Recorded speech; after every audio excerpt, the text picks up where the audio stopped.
Hey everyone, Hannah here, coming at you with another video, this time about my own personal investing philosophy. Now, I just wanted to start off by saying that I am by no means a professional in the stock market, and I don't have years of experience to draw from to give advice. This is all just things that work for me, and I hope that they can give some other people ideas for inspiration about how they can incorporate investing into their lives to make themselves happier. There are plenty of resources out there, and I will definitely list my own personal favorite finance YouTube channels and websites to give you an idea of some better information to go look up. But I encourage you to look up information on your own, as you may find something that speaks to you a little bit more individually and may spur you along to think about investing in a slightly different way. When it comes to investing, there's a lot of choice, and that can often be overwhelming for people. So I hope by sharing my own personal investing philosophy, I can inspire other people to think about what investing should mean for them and ways that they can invest to make themselves happier. The first choice to make when investing is what type of account you should be investing in. There are a myriad of options out there, and I encourage you to do your own research to find which account works best for you. But for the sake of simplicity in this video, I will be sorting them into two different groups: tax-advantaged and non-tax-advantaged accounts. Tax-advantaged accounts are accounts that give you some sort of tax benefit for investing through them rather than through an individual brokerage account. Some examples of tax-advantaged accounts are a Roth IRA, where you can invest your money and withdraw all of your profits completely tax-free after the age of 59 and a half, as well as a 401k, where you can invest your money pre-tax to be taxed at a later date when you withdraw it. Generally speaking, it's better to use a tax-advantaged account versus an individual brokerage account, but that is not always the case. You may find that due to your particular financial or personal situation, that certain tax-advantaged accounts, or all of them, do not make sense to you and they cannot be incorporated easily into your life.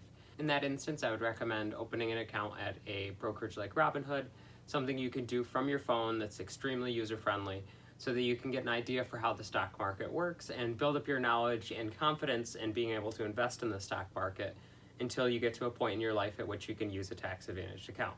In any case, investing in any account is almost always better than holding your money in a savings account.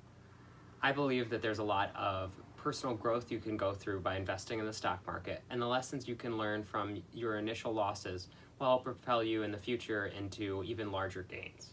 Obviously, no one wants to lose their entire life savings in the stock market, so I recommend you do plenty of research on your own about companies and different strategies to ensure that you are making what you consider to be a safe investment.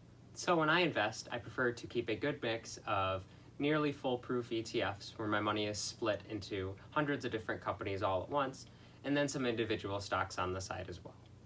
I feel like the freedom of picking individual stocks can help spur people along in the stock market and get them more excited about the idea of investing, which can help them invest more and earn even more money. So first, I have my 401k with my employer, where I take out 11% of my income off of my paycheck immediately. I really like this account because it allows me to take the money out of my paycheck before I even see it and get it invested into the stock market, which helps me live below my means and add even more money into investing that I ultimately don't think about since I don't see the money coming into my account. I also have a Roth IRA through M1 Finance so that I can reap those sweet tax-free benefits later in life after the age of 59 and a half. For my Roth IRA account, I tend to keep it a little bit more aggressive with about a 50-50 split between ETFs and individual stocks. Again, I feel like the freedom of being able to choose individual stocks can really help you get more passionate about the stock market, which will make you happier about the process and will keep you going with it longer. Lastly, I have my individual brokerage accounts through Robinhood and Webull. These I tend to be extremely aggressive on and do about a 25 to 75 split of 25% ETFs and 75% individual stocks. I consider this my play money in the stock market, where I allow myself to pick whichever stocks I feel like are a good investment and just see what happens with it. Since I have my tax-advantaged accounts that are ultimately going to be a primary source of my retirement income, I feel like I can have a little bit more freedom in these individual accounts to play around with. The feature I enjoy most about these accounts is the near instantaneous deposits, where as soon as you initiate a deposit, you can use that as buying power to buy a stock that day, which I feel like makes me more motivated in the stock market, because when I see a stock that I believe is a good price, I can invest in that stock that day and not miss out on the stock going back up. So how do I pick an individual stock to invest in? It's as simple as looking at a company and determining whether in your heart you believe that they will be in a good place, if not a better place than they are currently, 30 years down the road. Since I'm so young and I'm going to be investing for a good majority of my life, I want to give my investments time to grow, and so I pick companies that I believe will continue to grow over the next 30 years. So when I pick a stock like Apple, it's because I believe that they will continue to make money in an even greater way 30 years from now. I urge you, however, to not miss out on the fun that comes with investing in smaller companies. Personally, one of the best things that's happened for my investing life is being able to talk about it with my coworkers and to be able to see what companies they are extremely passionate about. So I highly recommend that if your friend has a penny stock that he believes will make him a millionaire a couple years down the road, I think you should invest in it, but just not invest that much. Maybe get 1 share or 2 shares. That way, if you make a return of 50% on your money, you're extremely happy, but if you lose out 50% of your money, it's only $5, so it's not that important.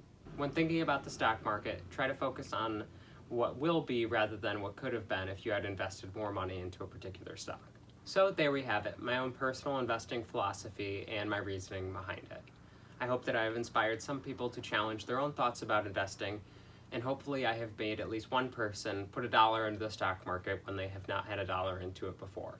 I really do think that you can have a lot of fun by doing it, and I think it sets you up for a good financial place in the future. So if you like this video, please give it a like, and if you'd like to see more content from me in the future, please consider subscribing.